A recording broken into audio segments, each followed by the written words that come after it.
All right, I'll call the council meeting to order and ask for the invocation by Councilman Gross. Let's pray. Father, we pause to give thanks.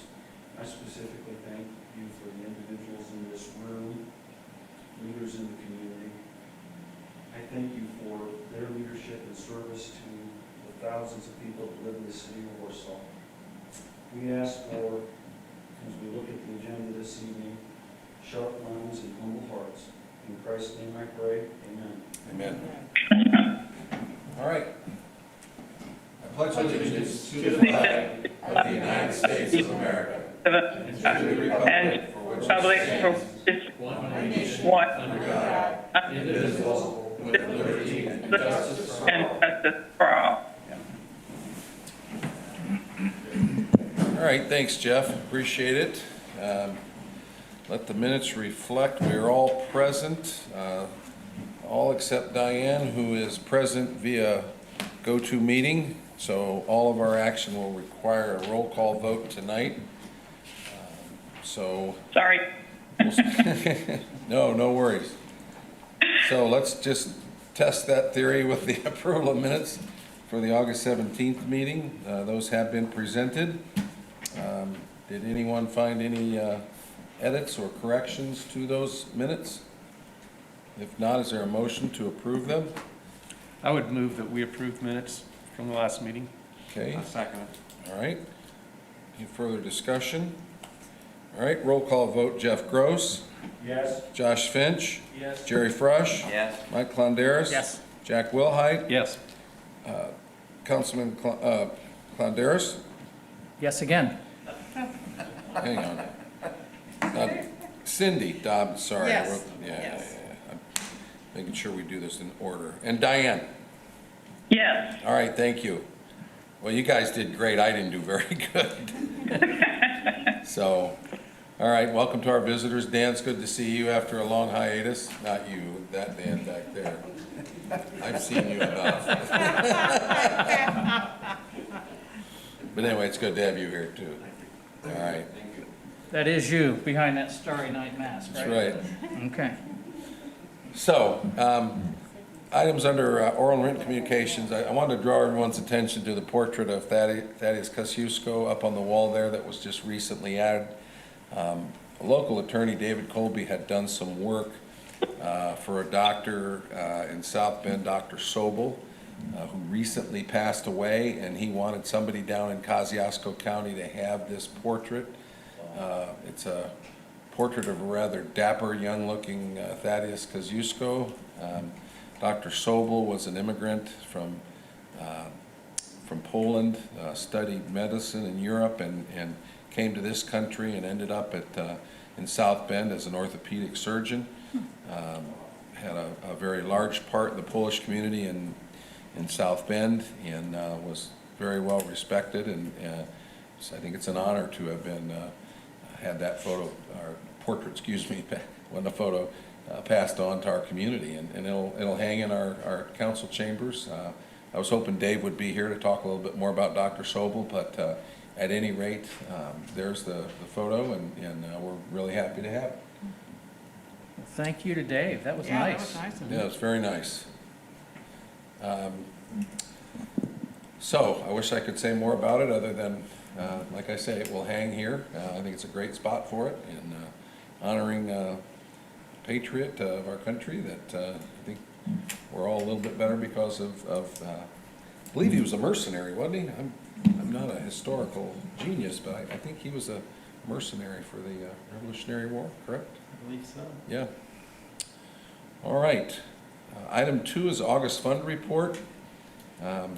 Anything for us to take note of, Lynn? No, everything looks as it should be for this time of year. Okay. All right. Well, I've got a couple other things I want to add. We had a meeting today with the AIM Medical Trust, and we're given our rates for next year for 2021, and our rate was set at about 4.7%, which is good. We actually had a much higher claims experience year, but The medical trust also looks at your past 4 years, and we've had fantastic claims experience in the last 4 years, so they actually rewrote us and got us down to the 4.7%. It could have been as high as 9%, and we were given a 4.7% raise. But that's not all. The AIM Medical Trust Board of Directors voted to give all of their members a premium holiday in January. So they will not be charging premiums. They will let the premiums go for the first month, so we'll only be paying premiums tentatively for 11 months out of the year. The Board of Directors, of which I'm a member, is watching the claims experience for the last couple months of the year, and in December, at the December Medical Trust Board meeting, they'll vote on the amount of premium holiday to give. And they anticipate a full premium holiday, which is a significant amount. It will actually, the net will be that we will actually have a decrease in our premiums this year. So I want to hold off until the final decision is made on the amount, but I've got a real good feeling that we're looking really good this year. Wow, that's great.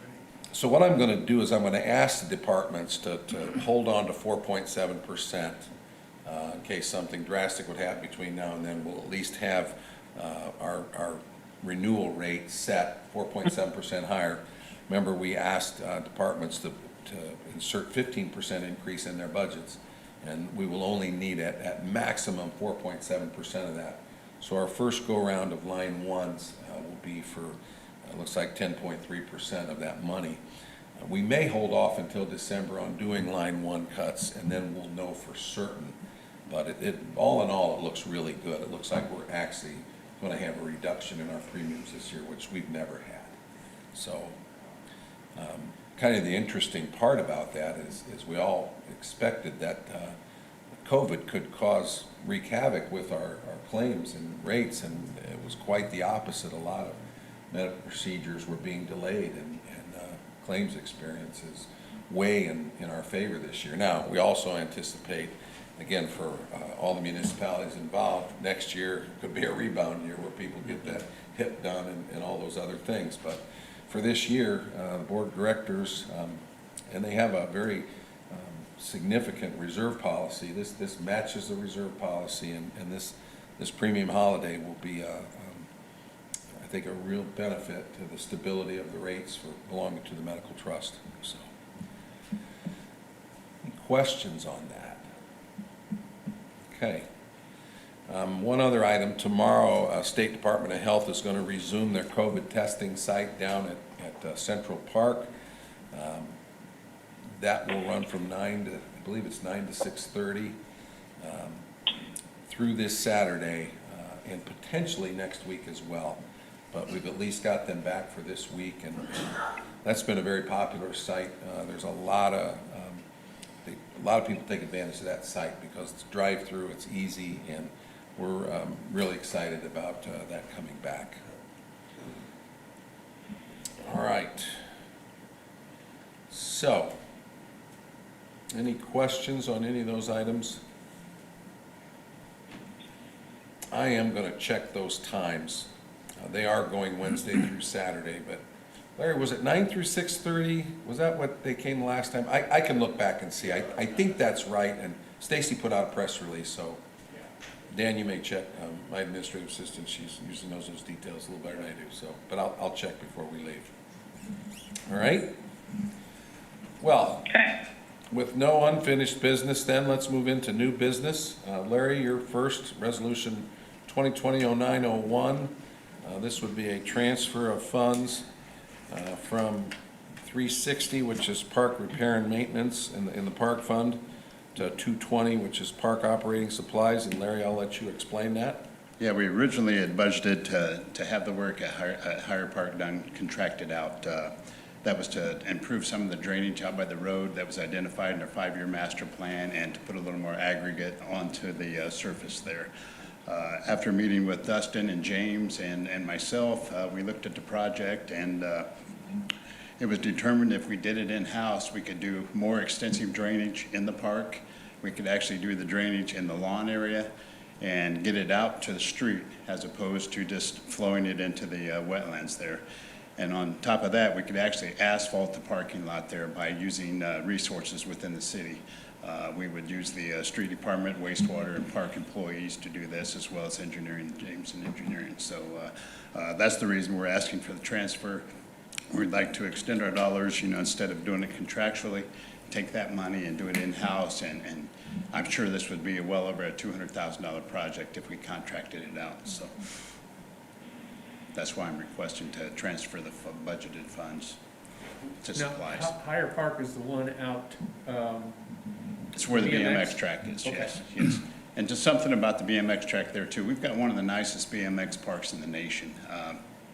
We've had a national event a few years ago. We just had a state event this year that was ran really well.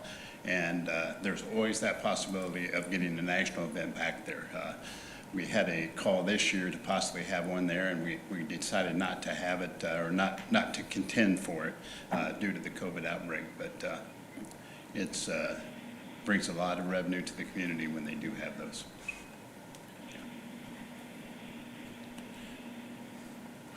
Questions? I have a couple of questions. You're draining water into the lowland now, you say? No, that's what originally the slope of the parking lot was going to do that. Now we're taking the water and we're putting it in the stormwater. Yes. On Arthur Street. As you can see by the one map there, we're draining it in the parking lot, it goes into the grassy area and the manhole there, and then it goes into the street. The first thing that came to my mind was, if you asphalt the parking lot, aren't you just going to add to the amount of water that needs to be drained? Whereas now the water can permeate through the, The water doesn't permeate through right now because it's a foundry slag fill. That's the base of that. So the water all stays on top out there. You can see by the photos they've sent there, you can tell where the water stands all the time. And that's why we addressed that in our 5-year plan, because it was just something that just held water all the time. And so when we did have big events, we couldn't park on the grass, we couldn't do anything, we couldn't use it at all. It was that's just the a dark mess. areas? Yes. I see that. Yeah.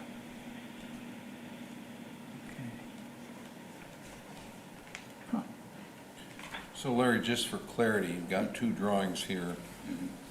Looks like the first one, and then the second one shows the new drain. Is that correct? Yes, the first one is just showing how many parking stalls we can get in there and the elevations, but the second one shows the new drainage that'll go down the center of the asphalted parking lot, and then it'll come over to the grass area there. And then we'll put French drains east and west there to cover that area, and then we'll take it out to Arthur Street. Yes. So this is Diane. So actually, the new plan will be better overall environmentally for that area. Absolutely, yes. And then it'll also, by doing this in-house and doing this now, it'll save me from coming back and requesting $100,000 to asphalt that parking lot contractually if Dustin can't do it. Right now, we've met with him. He does have the time in October to do that project, so it would be a great time to do it. Cool, thank you.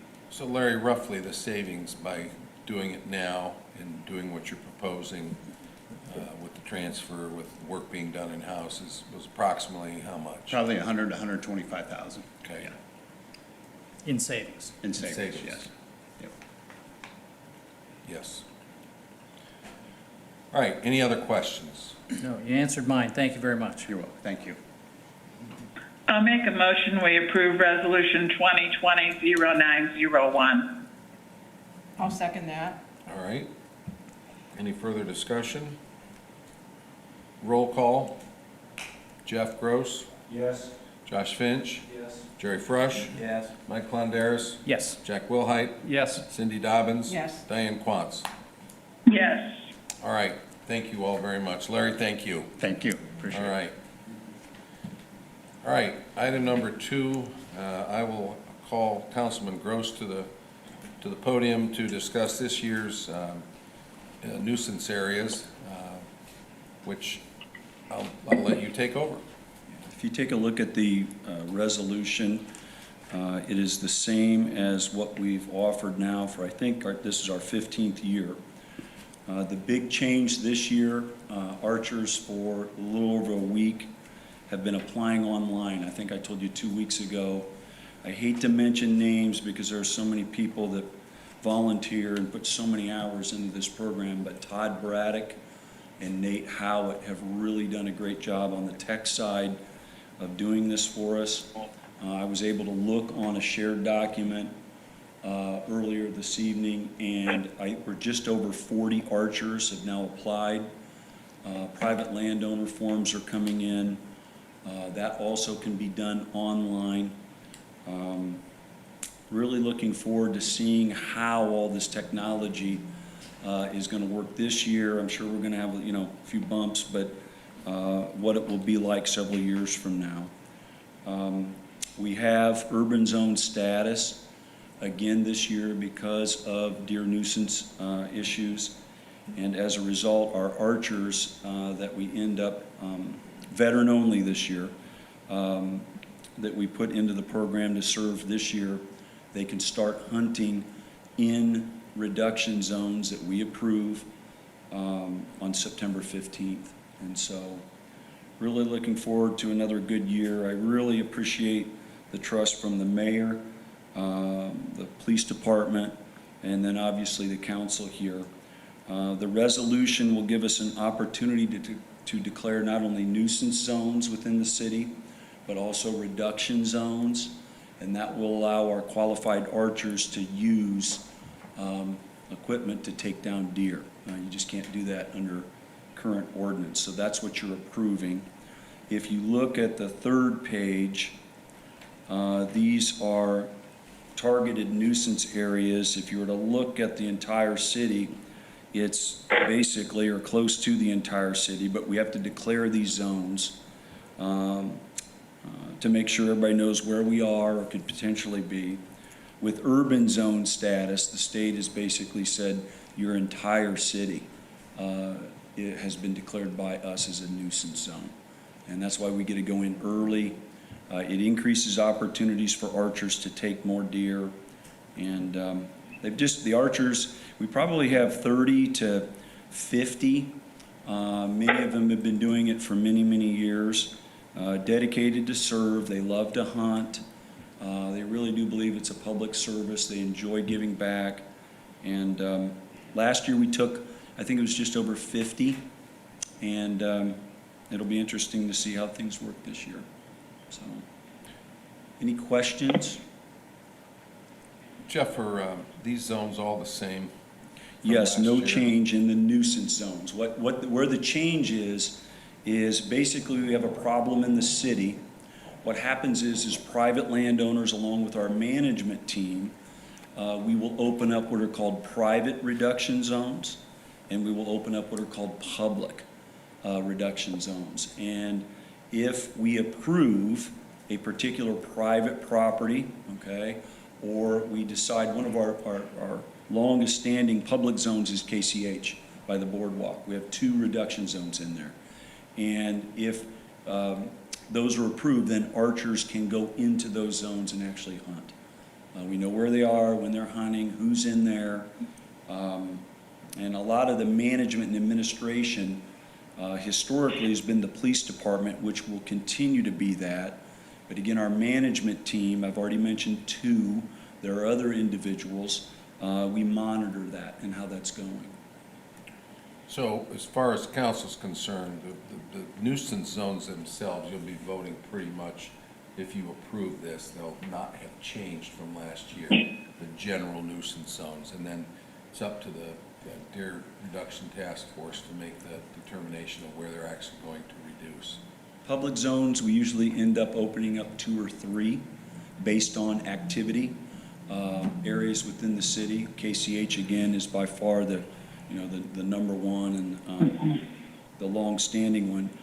Historically, the past 4 or 5 years, don't set this in stone, but I would say we probably average close to 25 private landowners where we say, yes, you've met our requirements, safety, the number one priority. We believe we can put archers on that property safely and take down deer. And so I'm gonna guess anywhere from 20 to 25 again this year.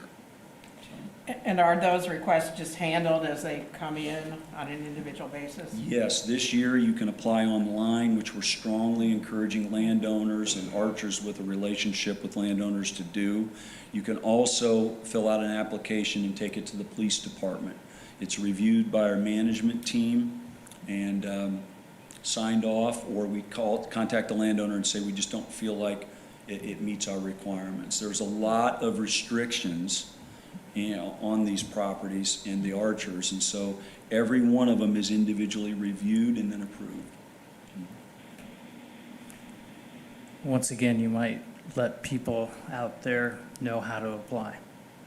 Online, and you guys, I would strongly encourage you to take a look at it. Dan, you might want to look at it too. Just, I appreciate you keeping, you know, local media outlets, keeping everybody up to date on this. But if you go to the city website, you go to the police department link, and then you find the DTF link, you could actually, you would not be approved, but Mike, you could actually apply to be an archer in the program right there online with your phone or electronic device. Again, it's revolutionary. It's really neat. We have the right guys right now. They're hunters. They want to give back to the community, and they're techies, and they know how to do stuff like this. And trust from the mayor months ago. I communicated with Jack. It's been a neat step forward, big step forward. So you could check out those links on our website. I'm sure that well, I know that this program was started many years ago with the plan of reducing nuisance deer. It would be interesting. I imagine you don't have numbers right off the top of your head, how it has helped the citizens of Warsaw. I'll bet he does. Yeah, we do. There's the challenge. We do. If you remember, I think you might have been, there was the mayor wanted me to give you a big executive summary. And, you know, Larry, who was here, he would, just our parks, our employees saying we don't see them. Hal Hagee at the cemetery. Landowners in your neighborhood would say, oh, they're always there. Again, it isn't going to be something where we're going to get rid of the deer, and there's no intention of that. But if there is a nuisance, we identify it, and then we can go into that area and serve the community.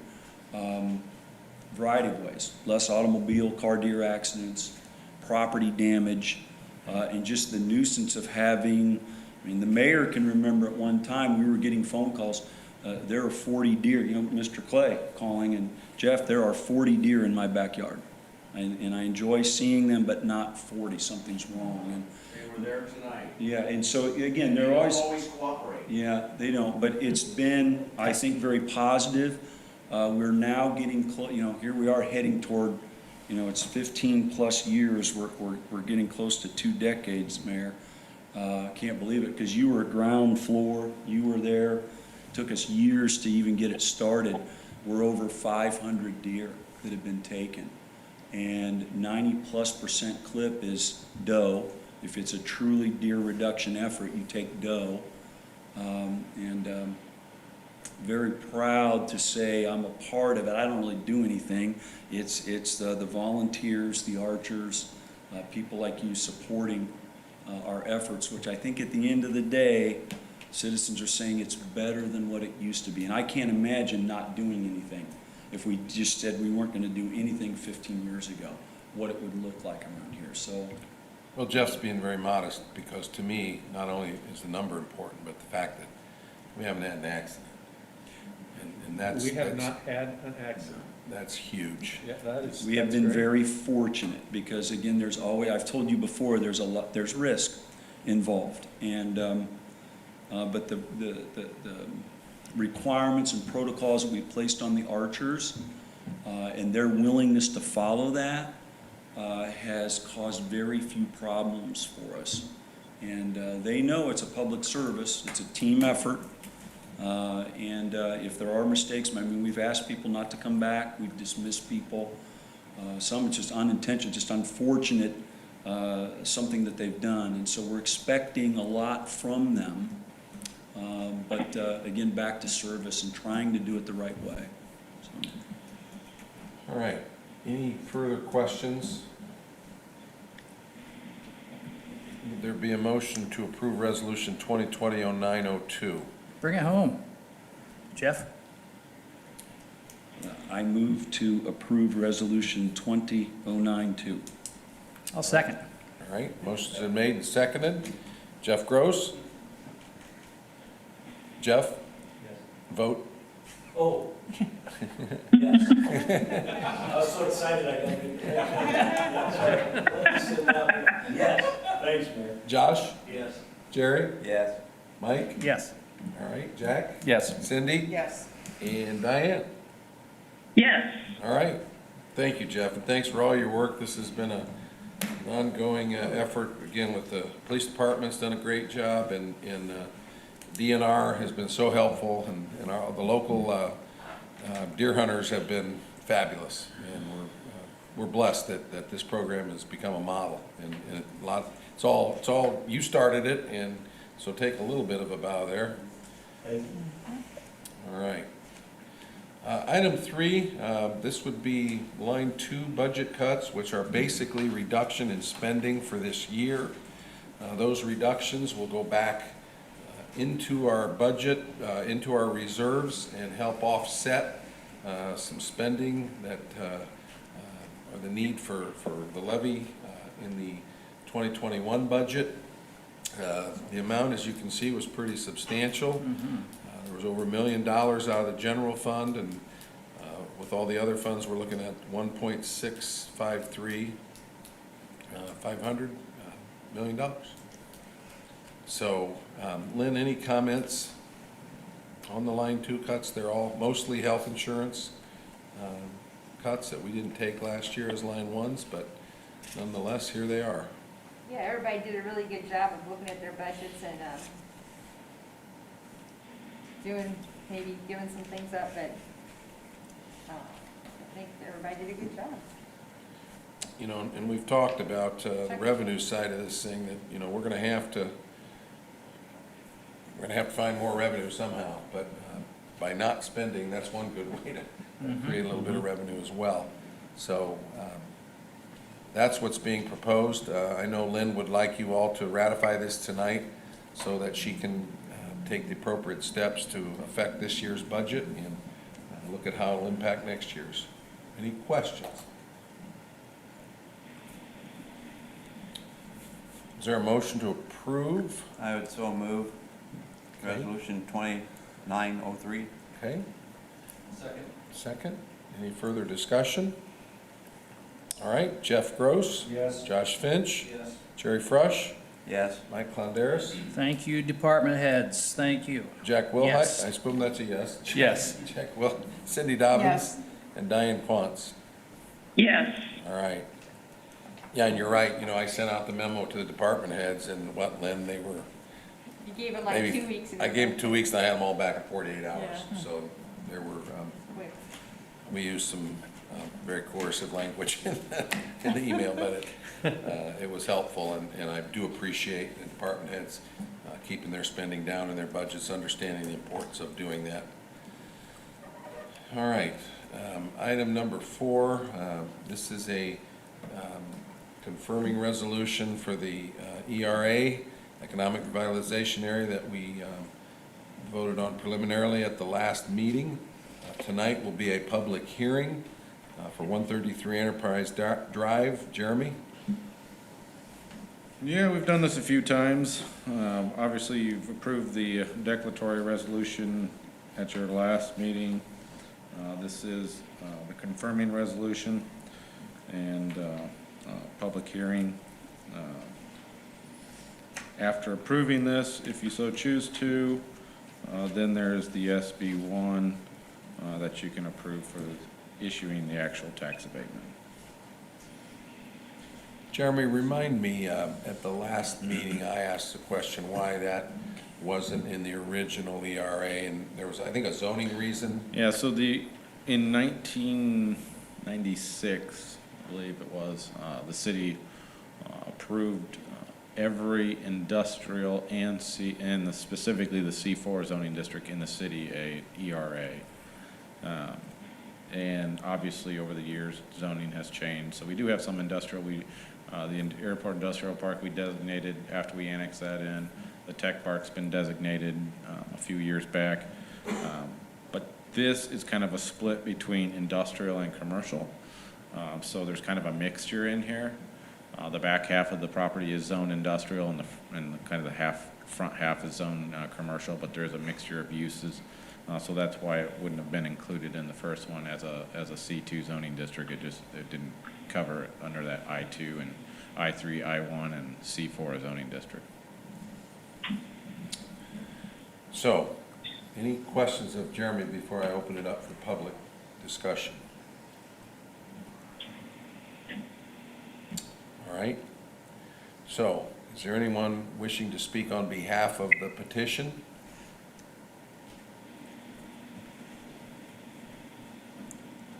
All right. Is there anyone wishing to speak in opposition to the petition?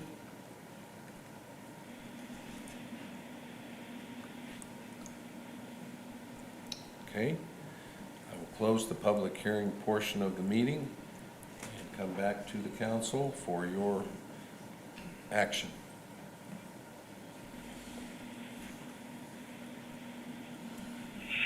Well, the Plan Commission approved it unanimously, so I'll make a motion that we approve Resolution 2020-0905. All right. Motion made by Diane. Is there a second? I'll second that. Second by Cindy. Any further discussion or questions of Jeremy? All right. Jeff Gross, Yes. Josh Finch, Yes. Jerry Frush, Yes. Mike Londeris. Yes. Jack Wilhite. Yes. Cindy Dobbins. Yes. Diane Quantz. Yes. All right, thank you. All right. So on to item 5, which would be now the consideration for an abatement for BTC investments. Jeremy? Yeah, so now you'd be actually approving the SB1. As is stated in the memo, I think they expect to expend $525,000 to expand the facility by 12,000 square feet. The facility will be specifically for Servit, and there will be employment numbers from Servit. I think it was 18 or 19, and then salaries. But obviously, because this is for real property and not personal property, it is specific to the property owner, but I think it's 18 to 19 jobs will be created as part of this expansion. Additional? Well, they're moving a facility, so they don't exist in Kosciuszko County now. Uh-huh. I'm not even sure they're in the Okay. state, actually. I think they're out of state, so I think they have an office in Illinois, and I think they have some down south, but they're creating a facility here. Okay. So remember, property tax abatement is just basically a stepped-in, gradual payment of full property taxes, so they'll receive 100% abatement the very first year. And the second year, 90% will be abated and so forth down to year 10, where the final year, they'll be paying 90% of their taxes. Jerry, would this be for 20, pay 21? It depends when it gets assessed, so probably not. If they start construction, I'm guessing it might get assessed. At the earliest, it'd be pay 2021, pay 2022. Most likely, it's going to be 22, pay 23, if I had to guess. It just depends where they're at in the cycle, and they do like half assessments too. So if they were to have something there, they might do a partial assessment, and that's where it gets really fuzzy. But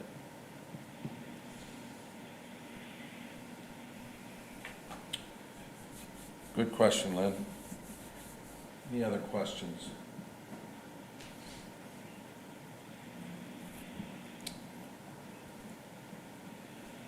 I move that we approve I'll make a this. motion that we approve the SB1 for BTC investments. think Jack beat you, but we'll give you the second, Diane, all right? All right, very. That delay, you know. Yes, the delay cost you. All right, any other questions or comments?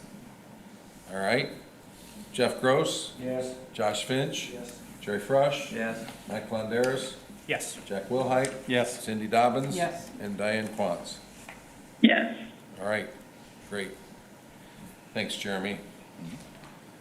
So, before we get started, these next three items involve establishing a economic development revolving fund. We've talked about this for a while. We actually got specific when we talked about incentives for an extremity. An extremities use of those types of funds won't occur until next year. So in discussing this with our bond attorney, developing a economic development revolving fund is typically accompanied by a specific request. So we are tonight requesting the development of an economic development revolving fund based on a request that we have had that we'll discuss in a second here. But I wanted to give just a little bit of background. We talked about potentially doing this with KEDCO. Jeremy and I have talked at length about it, and we feel like the city establishing their own economic development revolving fund gives you all the direct control over each and every request that comes in, and you'll see that tonight. So setting up this revolving fund, I had placed $150,000 in next year's edit fund for economic incentives. I didn't specify a revolving fund, but the original thought was to put about that amount in there, and then, you know, depending on how this goes, you'll see tonight's loan is not forgivable, and we want those funds returned within 2 years. So a revolving fund tends to replenish itself, but in the extremities example, you know, we are forgiving those, remember those were going to be $50,000 per year if they met the benchmarks that we had set.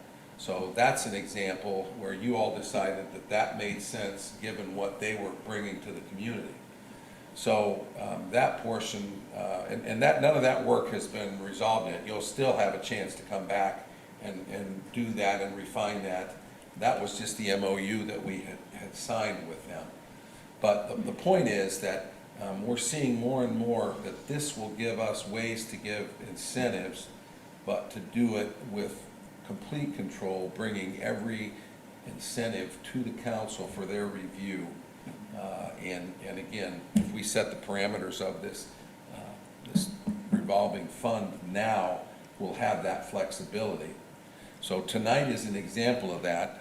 The first resolution is basically establishing that fund with Wishbone Medical as a recipient, and that's woven into this. And Jeremy, I'm going to let him get into the details. And then the next two resolutions are follow-up resolutions that will discuss how this whole thing will play out. But Jeremy, why don't you start with so there's Resolution 2020-0904? Yeah, so there's three components here. The first one being the resolution that's actually establishing the revolving loan fund. Now, this also encompasses this entity that we're going to discuss about their incentive. But the first thing is establishing that revolving fund we had talked about, I don't know, 6-7 months ago now. So that's what this resolution is doing, it's establishing that fund. In regards to Wishbone, it is, their request was for a $150,000 loan that is not forgivable. More or less, the loan will be an escrow for them to have a backed loan. So they will be getting a loan from the bank, and then they'll be getting a second loan that will be backed by this $150,000 that would be released in 2 years, assuming that they make their payments. And that'll be in the actual revolving loan fund agreement. So you have the resolution that's establishing the actual revolving loan fund. And like Joe was talking about, what we've really wanted to do was make sure everything comes before the council for their approval. So the fund itself will be established, but anybody applying to that fund would come back before you with their own revolving loan fund agreement, like Wishbone is asking for tonight. And this is kind of the first step in this process to do that. So the resolution would establish the revolving loan fund, and then you have an attachment of the revolving fund loan agreement with Wishbone. So with the loan, if you look at the revolving loan fund agreement, you have the $150,000 request from them. If you go to the back page, it talks about the promissory note, and then it's kind of broken down a little bit in the appendix. So the loan disbursement of $150 would go into the bank. It would be held in an escrow account. The loan would be fully paid back in 2023. All this is dated from when we actually signed the agreement, which so that date will be established when we sign the agreement. So it would be, if we signed it today, it'd be September 8th, 2023. If we sign it 2 weeks from now, it would be that date. In the event that it is not paid back, there are initial loan term agreements. So if it's not paid back at the end of the 2-year period, there's 12 monthly payments at the, there's a rate in here. 3%, I believe, Jeremy. Yeah. And plus, Plus whatever points. the prime, yeah. So that's in there as well. And the covenants of the loan term, which was added, they're not actually on mine, but it has the jobs that would be created in the investment that Wishbone is making to the purchase of the Capitol Drive. So they are purchasing 100 Capitol Drive to occupy that building with Wishbone. So Wishbone's going to be moving into that facility. So the loan agreement, the resolution is all one document. So the resolution and the draft of the loan agreement, I say draft is you're approving the loan agreement not in principle, but as a form. So you're approving this form to be used for this agreement, if that makes sense. So I would call your attention to, it's actually page 1 on the resolution, down on section 2. And I just wanted you to see how these funds were proposed to be used. The $150,000 will be used solely as an escrow deposit to secure an additional loan or loans companies will receive from the bank. So that money will sit in the bank and is to be repaid in full in 2 years. The economic incentive is that we're making that available at 0%. So it's not forgivable. And that's then Jeremy and Randy have set up the terms if they don't repay it in the 2 years. If they can't repay it in full, then they would be making monthly installments at a certain interest rate. So for that 3rd year, they would have 12 monthly payments at that proposed interest rate. So Wishbone came to us with a request. They're purchasing a building east of town, and they are poised to grow. They're excited. They have outgrown their space. They're hiring on additional professional staff, and we felt compelled to try and make this happen to help them with the gap they had in the purchase and remodeling of their building. And that's essentially what this is. Back to the revolving portion of this, setting this up, again, basically it just sets this up. We have to put in my CIP, the executive, which is myself, will add this to our CIP for the edit fund, so that this will be clearly spelled out as a way that we can use edit money for this specific purpose. Questions?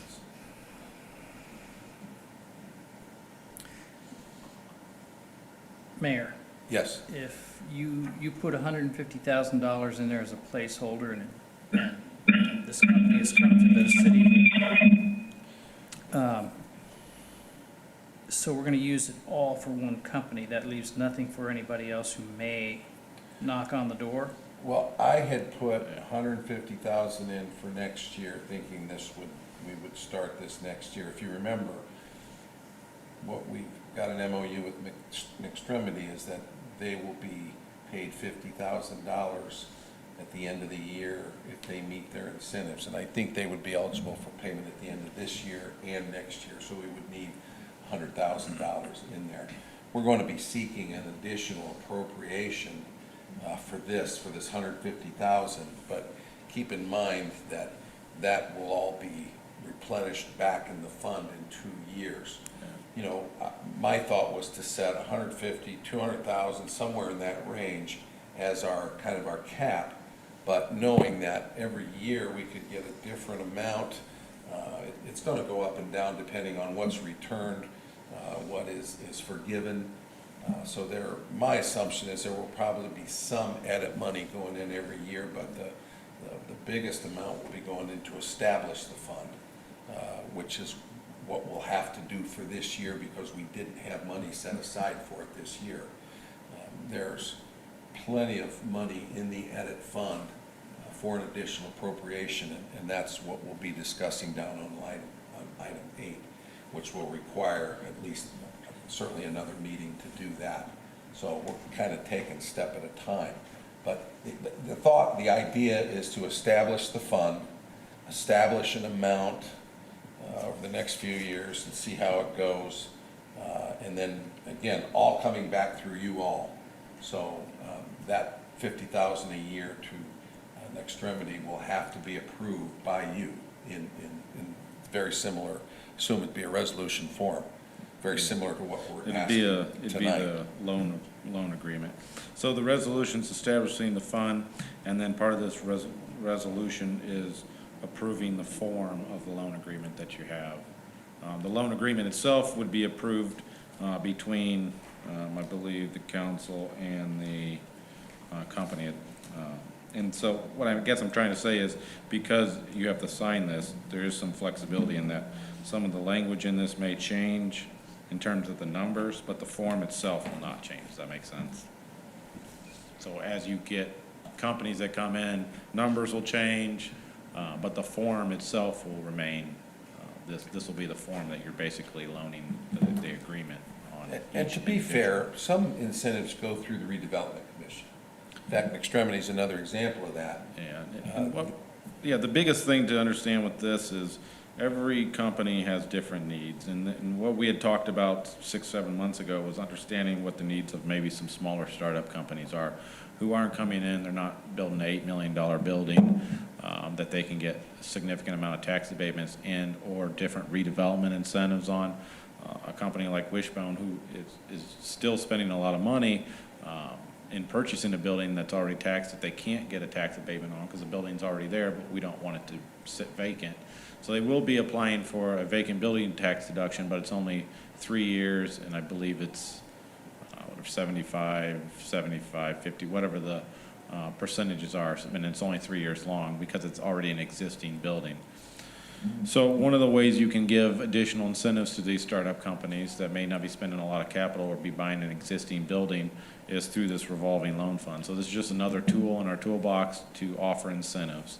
Much like the next remedy in Wishbone, while they may not be generating a lot of new equipment that they could get a tax abatement on, they are still creating a lot of high-paying jobs that we want to incentivize, and then using and occupying facilities that we want to continue to see occupied and paying taxes, like the property on Capitol Drive. Okay, just so I'm clear on this, this $150,000 will come, we will reappropriate funds for that out of this year's money. Well, no. It will be an additional appropriation in this year's Additional budget. appropriation. Yeah, it's not appropriated right now. Okay, so, But it will be this year's money, and yes, there will be money, $150,000 in next year's budget. One of the things we talked a lot about was what was the best way to go about doing this. We talked about, do you bring Kedco in, do you loan them money, and then that money sits there. The downside to that is then the city council is not necessarily the one initiating each loan fund agreement. Given the significance of the economic development opportunities, we felt it was best that the city council is the one that's approving those incentives for any company that may come forward. And every company is going to be a little bit different. This company is completely different than Nextremity. Nextremity is a potentially forgivable loan, but they're making a significant amount of investment in personal property, $2 million some dollars in personal property. Wishbone is more office and RDA, so they don't have the personal property attachment that the Nextremity does. So every project is its own animal. We felt like this was a significant opportunity for them to occupy a building that's currently vacant and gives them an incentive to do that, escrow. So we're basically loaning them $150,000 to back a second mortgage on the property. Once that second mortgage is paid off, our $150,000 would be released back to us. Now, I like the idea of council, coming to council so that we have some input. And so then conceivably, next year with the money you put aside, there could be other monies available if someone else comes to us. Yep. So basically, the money's going, when you say sit in an escrow account, it's really just going to sit in a bank account. It's, Well, for this specific request, yes. okay, Yes, for what Wishbone needed to back up their loan. gotcha. So the money going to escrow to back the loan up. And our agreement with them will be that we won't charge them interest. They'll have that money up front to close the deal. But at the end of 2 years, when they don't need that coverage anymore, they'll return it. If that's, Yeah, and part of that is they are, if you look at that last paragraph, that last page in the loan agreement, they are expending money to rehab the facility. So they are putting money in the facility. And so the incentive was based on around the fact that they had to buy the building and they needed money to facilitate the rehabbing of that facility. So this is a cover between that so that they're not spending out the money to purchase the property in the beginning and rehab of it. This will give them a 2-year window to do the rehab and then pay that second mortgage back. and with their growth, they anticipate, they've already got feelers out. They're looking at adding at least another 15 new jobs when they have room to do that. And these are our engineering type jobs. Mm-hmm. Where is 100 Capitol Drive? It's the old Sim Financial Building. Gotcha. Yeah, Okay. just On to 30. just to the east of the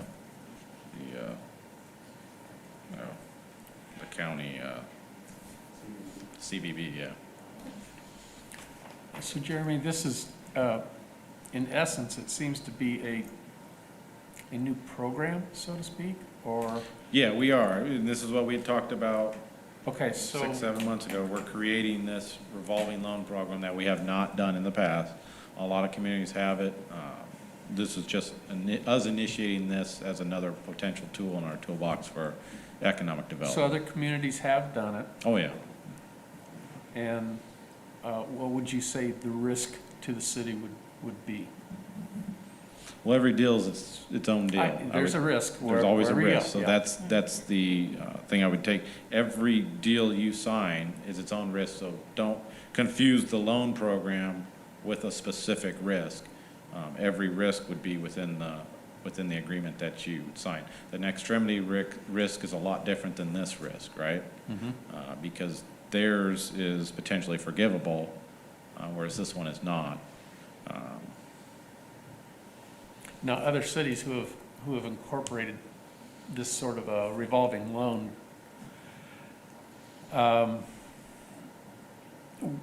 what has happened are there any horror stories or anything, are there any, successes? Yeah. I hate to put you on the spot, a but, lot more success than horror stories. The reality is most of them probably are forgivable loans if they meet the criteria per their agreement. If they hire the employees, have the payroll, make the improvements, most of them are probably forgivable. Some of them may be low interest, Some of them may be no interest. So most of them are probably very low risk, because your only risk is that they fold up and disappear. And most of your startup companies always have that risk, but given the startup companies we're dealing with, it's probably a little bit lesser of a risk. I don't feel like Next Remedy is going to fold up, and I don't feel like Wishbone, given their current, if anything, they might be sold off So to a larger typically, the company. incentives that we've given have been TIF bonds and dinosaur building abatements, tax abatements, kind of the general toolbox that many communities use. This just gives us more flexibility if, like Jeremy said, if there's a specific need, again, that we can assess the risk as a council, and there's certainly a return on investment, Oh, yeah.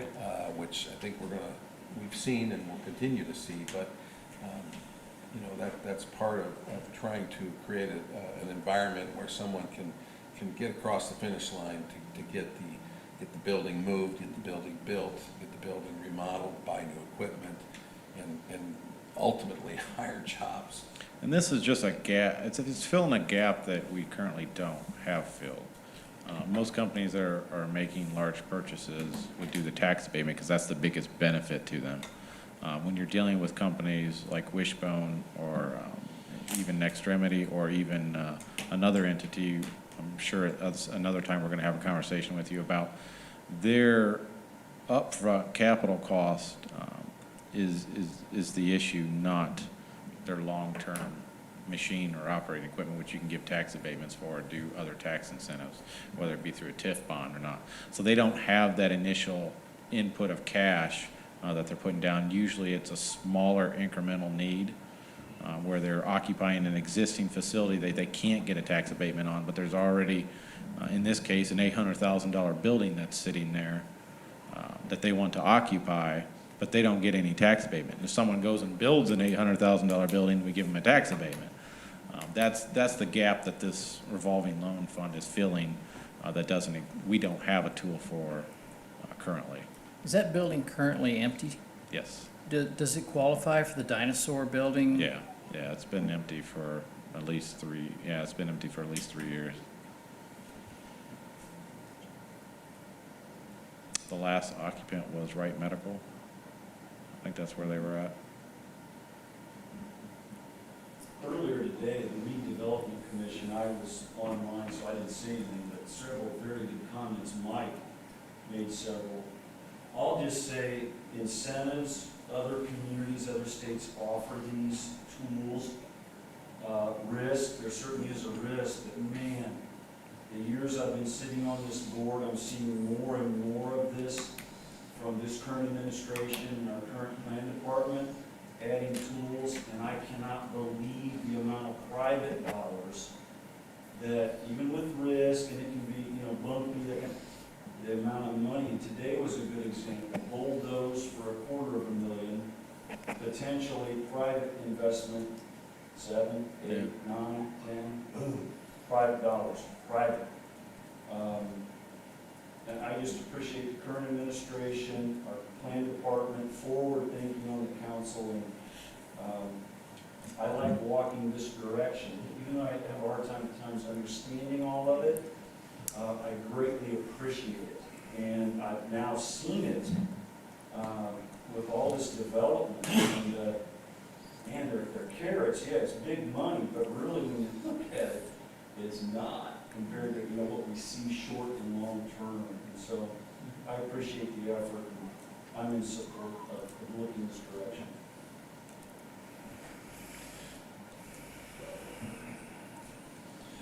And as we've talked, the end game is leveraging our edit funds into growth, assessed value, as we've seen repeatedly for many years, that this works.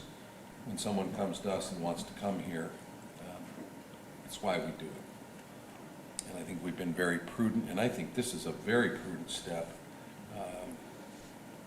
And I think people that come to us that want us to help them understand that there will be public scrutiny. There has never been nor never will be, just here you go. You know, these things have to be vetted. And this revolving loan fund establishes it. It kind of sets a level.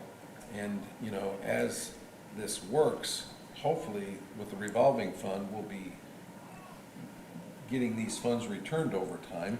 And I'm sure we'll have to put money in every year, but again, what little that we don't, that we forgive, or whatever amount we forgive, certainly is calculated and purposeful based on what we anticipate the returns to be. So that's I think how we approach the extremity deal, and I think that's how we approach the wishbone deal. It fills an immediate gap. It looks at a company that's getting ready to apparently take off and expand with the addition of 15 engineering jobs, an investment of a couple $100,000 in renovations, and keeping a homegrown company here. At the risk of saying small part, correct me if I'm wrong, Jamie, but the companies are coming in, read through the books. What's the private sector offer? Okay, quality of life, housing, schools, parks. I'm thinking related infrastructure to our business, product, that kind of thing. So they come, they see that, and they like that here, but there's obviously other places in our state, and okay, across the country they can go. And then they come to Jeremy, they come to the mayor, and it's, okay, now what else? Okay, that small public part, that toolbox. And again, I gotta be careful saying small, but it's all this other stuff that, man, if we can provide a few more things, a few more incentives for that investment, and it works, all the payoff. And again, like the mayor said, Mike was commenting today, we've now seen it. It has worked, and it's changed our community. And I'd like to think for the better. Yeah, and most of these are gonna be, to your point, Jack, they're gonna be kind of low risk, because they're short time frames. It's not a lot of money. And they're usually filling a small gap, like in this case, a gap between what it takes to rehab the facility and get the loan for the facility. So they needed to buy the facility, but they also needed some rehab work.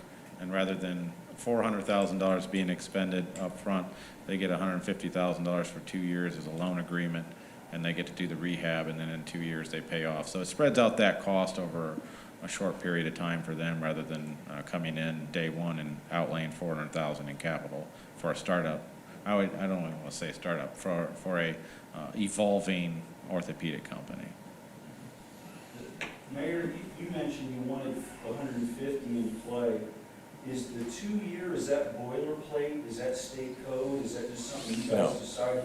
Where did the 2 year come from? It just seems short to me. The 2 year, that's the term that they need.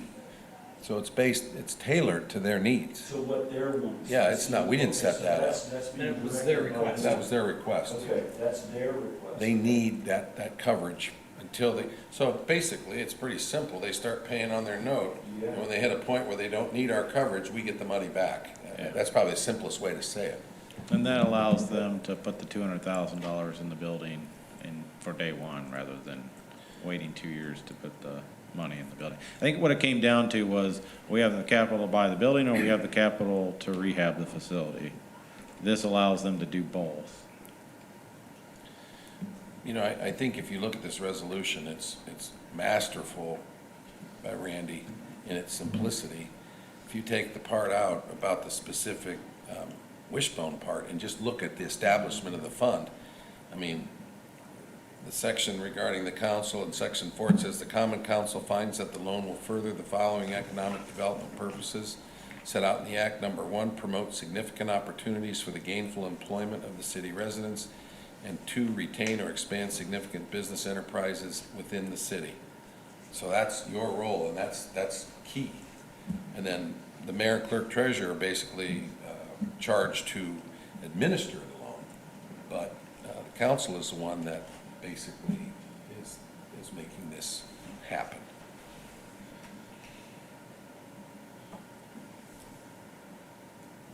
And your action tonight will allow me to put that in the CIP, the executive order, into the CIP of the edit fund.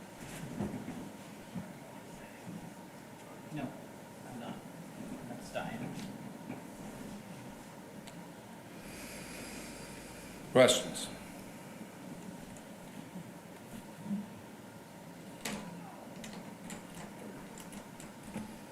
Hearing no questions, I'll make a motion to move forward on resolution number 2020-09-04. Motion by Councilman Clondaris, is there a second? I'll second. Second by Councilman Finch. Any further questions? Jeremy, thank you. All right. Mayor, thank you, too. Thanks, Mike, and, well, let's get through this first. Well, these are the kinds of things that keep us moving forward. Councilman Gross? Yes. Councilman Finch? Yes. Councilman Frush? Yes. Councilman Clondaris? Yes. Councilman Wilhite? Yes. Councilor Dobbins? Yes. Councilor Quantz? Yes. All right, thank you. So that's step one. Jeremy, step two is item number 7, and this is the, I believe this is the specific agreement with Wishbone, correct? So the agreement is actually a resolution, attachment of resolution 2020-0904, so you've approved that, so that's done. So we just need to move on to ordinance 2020-0902. Speak up, Jeremy. Yeah, this is like So the appendix. the actual revolving loan fund agreement was an attachment to the resolution. So by virtue of approving the resolution, you've approved the form of the agreement. So that was one approval. So we would just need to move on to ordinance 2020-0902. Okay, so again, just for clarity, this probably shouldn't have been split out from the original resolution, because this is just basically the details that are within that resolution that speak to Wishbone. So let's move on to item number 8, and this would be, excuse me, the appropriation of said funds for the loan. Jeremy? Yeah, so before you is the actual transfer and appropriation of funds for the revolving loan. So this is an ordinance. It's setting it up through funding through edit. This will require 2 readings and a public hearing at the next meeting. So you're establishing the actual appropriation of the $150,000 into that revolving loan fund. And it will be a public hearing at the next council meeting that will be advertised for that additional appropriation. So you're, in essence, moving $150,000 into this revolving loan fund. It has nothing to do with any company. It doesn't have anything to do with any Okay. company. It's just the additional appropriation of that $150,000 from where it's sitting now into this revolving loan fund. So it's going from the edit fund into the revolving loan fund. Yes. Okay. I move to approve. Then is this going to be like a separate budget item, or will it just all be in the edit line? It will be in its own fund. That's what you're creating, this So it'll revolving have loan its own fund. fund? Okay. So basically, it'll be an in and out fund, like Yeah. it goes in and then we just put it out into the. But the money is escrow account. appropriated out of the edit fund. Yes. Okay, I understand, thanks. And the new fund's gonna be called the edit revolving fund. But it's a separate fund from edit. I move to approve 2020-0902 on first reading. I'll second it. Further discussion? Any further questions? All right, roll call vote. Councilman Gross? Yes. Councilman Finch? Yes. Councilman Frush? Yes. Councilman Clondaris? Yes. Councilman Wilhite? Yes. Councilor Dobbins? Yes. Councilor Quantz? Yes. All right, thank you. Jeremy, appreciate all your hard work on this. We will be back at the next first meeting in October, second meeting this month. Yeah. And have a public hearing on this appropriation. So this does require, this ordinance requires 2 readings and a public hearing. So we're not through, but this is a pretty good, great start. All right. Anybody else? Mike, you look like you got something to say. Well, I was just wondering, is it worth mentioning what we did today at redevelopment with the Arnold property? Why don't you report? You were there. Well, I thought it was a pretty significant move. Redevelopment today, heard from Jeremy, and we're going to, we approved, correct me if I'm wrong, Jeremy, we're gonna demolish that property. And we're gonna spend about $200,000 to do so, and it's going to be taken over by Real America. Real America, and they're going to build approximately 60 units of affordable housing there. Yes. About a $6 to $7 million project. Yep. So that is progress. And I thought that was a pretty big deal. Yeah, we talked today about that, how important that Argonne Road, tired, old, long-standing industrial area that's been revitalized in pockets. You all assisted in the establishment of the riverfront licenses down there, which will open up more opportunity in that area. Redevelopment Commission commissioned a study to look deeper at potential opportunities along that old industrial sites and along Argonne Road. Hearkening back to our original planning during our stellar planning, that Argonne Road was an important part of that link with the town of Winona Lake. And again, an area that was ripe for development. And I think you're gonna see some pretty neat things happening, but the most important thing is that this is a project that the opportunity came up. We had a developer that was willing to go after these rental housing tax credits, take on a building that has very little to offer, and wants to tear it down. We'll work with them on the environmental side of this thing and establish some residential units in an area that will certainly beget other opportunity to service those folks in the residential area. So I think this, I agree with Mike, you know, it's kind of a signature catalyst project that should kickstart some more development in that area, redevelopment in that area. It's again, kind of taking an opportunity that we've got and trying to maximize it. And again, looking at the long-term vision of moving from more of a industrial area to a mixed-use area that's got quite a bit of opportunity in that area. And redevelopment, Jeremy's department, all of us, I think even you all, everyone, we should be really happy about what's happening. Like I said, it's a move that we've been eyeing for, you know, at least the last 5 years. And I know, Jeremy, as long as you've been around, that's been an area that, you know, it's hard to sometimes unlock progress in that area. And then all of a sudden you get an opportunity like this that comes up, and you know, all you need is 1 or 2 projects in that area. And you know, you all offered some incentives to Greg Cobb when he put his fast food gas station in there. You know, he did a marvelous job. And you know, that's the type of improvements that we want to see along that really, really connecting way between our communities. So, Jeremy, any comments on that? I mean, No, I think you guys covered it pretty well. I mean, this really is a potential catalyst project.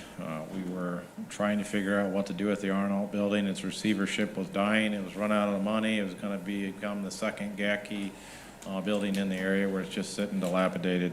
Real struggle to find reuse of it. We had offered an opportunity to partner with Real America after this other site we weren't in favor of them locating, didn't pan out for them. We had offered to partner with them on this site, and they took it up. And so we're moving forward, and hopefully, I would say be patient, because this process is, it's not a guarantee by any stretch of the imagination. It took us, I think, 2 or 3 application cycles for the senior housing on Market Street. So we're in it for the long haul. We'll work with them, and hopefully in the next year, whether it's this cycle or the next cycle, we'll keep hammering at it, and hopefully we'll end up with a great reuse story in the Arnault property.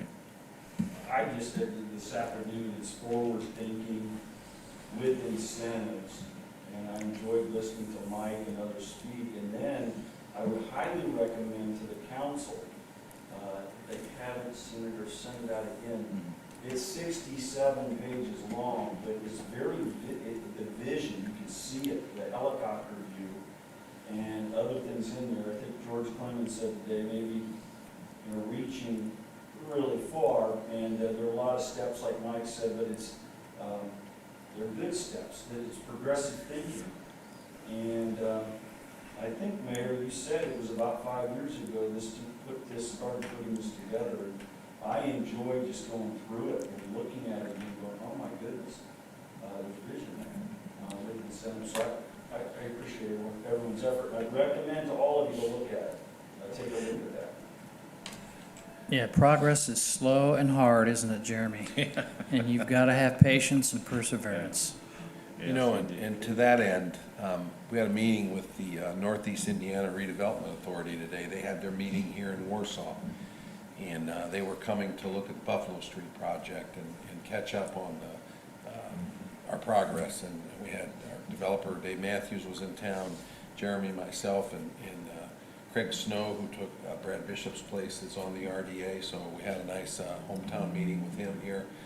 Then we went down and took a tour of the buildings, and what really struck us today was, a lot of these projects, these regional city projects, were kind of one and done, a bike path or a pool, a community center, good projects. But, what we embarked on was well before regional cities was even a thought.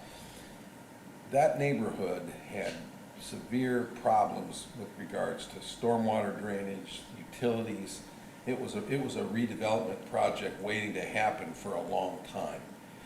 And we saw that neighborhood start to really decay. There was a lot of rentals down there. We've had some problems along the way.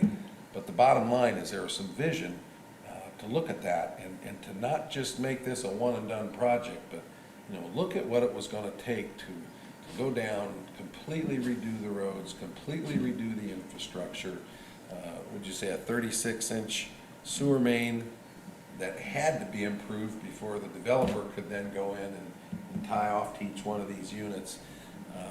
Complete change in utilities. It was a multifaceted, significant project. We ran into problems with bidding during when the state made all this road money available. We couldn't get a good bid on doing the road work down there. We had to delay that. We had to delay bidding on the plaza. We couldn't get good bids on that, and we persevered, but it's taken some time. But as I stood down there and looked at the progress we've made, there's 3 buildings up now. Within a month and a half, he's going to start the 4 mews behind there, the smaller units. Probably the plaza along the lake, which is supposed to be done in October, but with COVID material delays, it's probably looking at January. And then the mixed-use building will start in the spring. So there's 3 big projects that are going to happen. I mean, just big things that are going to happen to really, it's going to take off. And it doesn't end there. Oh, no. It goes clear over to North Detroit Street, That's where the exactly city right. picked up the gas station, and so it's not just like you All said, the a way one up. and done. It's a big project. It's a redevelopment project. Yeah. One of the greatest redevelopment projects. And when I say great, I mean impactful. It's a better term to use. It's a very impactful redevelopment project. But it's taken some time, and it's taken great efforts by our planners. It's taken every one of you believing in that vision, and it's taken some market swings that things go up and down. But we're persevering. Again, mews will start 4 to 6 weeks, and when there's a sale, and there's a second sale on one of the townhomes, he starts the next building of 4. And then in the spring, mixed-use building, which will probably be retail on the main floor and apartments on the top floor. That's the plan right now. And that was all laid out today with the RDA. But again, it was another example, and that was similar epiphany that I had when we were sitting here listening to the this Arnold property. You know, these are seminal projects that, they don't just happen. And planning department, Jeremy in specific, worked very hard. But every one of our departments, you know, parks, the park board's been a big part of the Buffalo Street project, trying to make this project feather into the park and not dominate it. So that's been very gratifying to have everyone on board with it. And persevere. It takes time. So, but we're getting there. Busy day today. It is a busy day. All good things. Yeah. Oh, and then the airport board, they're gonna start the $2 million runway improvement this year. The north-south runway, they're gonna rehab. They found out this week about that. This year. Yeah, we're not talking about the east-west runway with the power lines. We're talking the north-south runway where it's a separate project that they received full funding for, so. Will they try to get that done this year? Yes. They're gonna try. They're waiting for, That's pretty aggressive. well, Snow could start flying in November. Or September if you live in Colorado. it could. I'll try to keep it out here, you guys. Yeah, really. So again, thanks for listening, but I think you all can be very proud of everything we're doing to try and stay ahead and, again, utilize, I think it's been good, solid, sound planning that we've been able to then leverage our dollars in ways that we're seeing good return.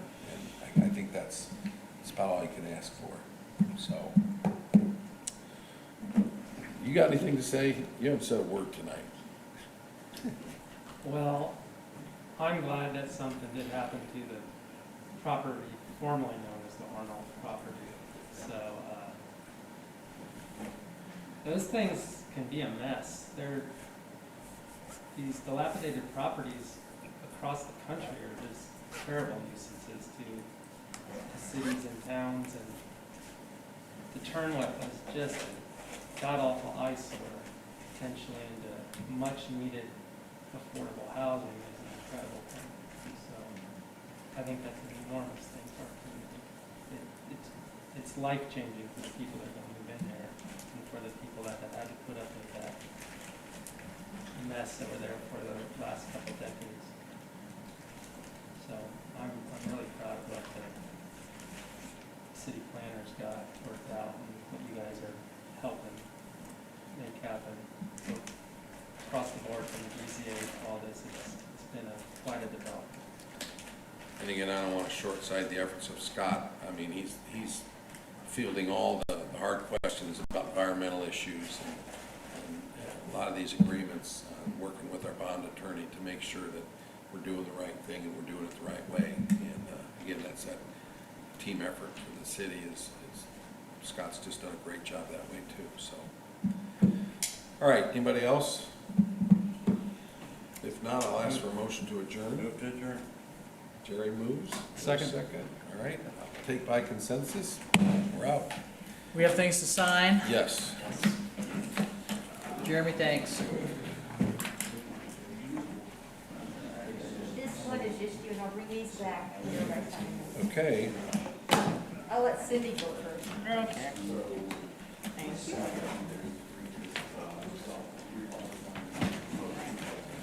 Okay.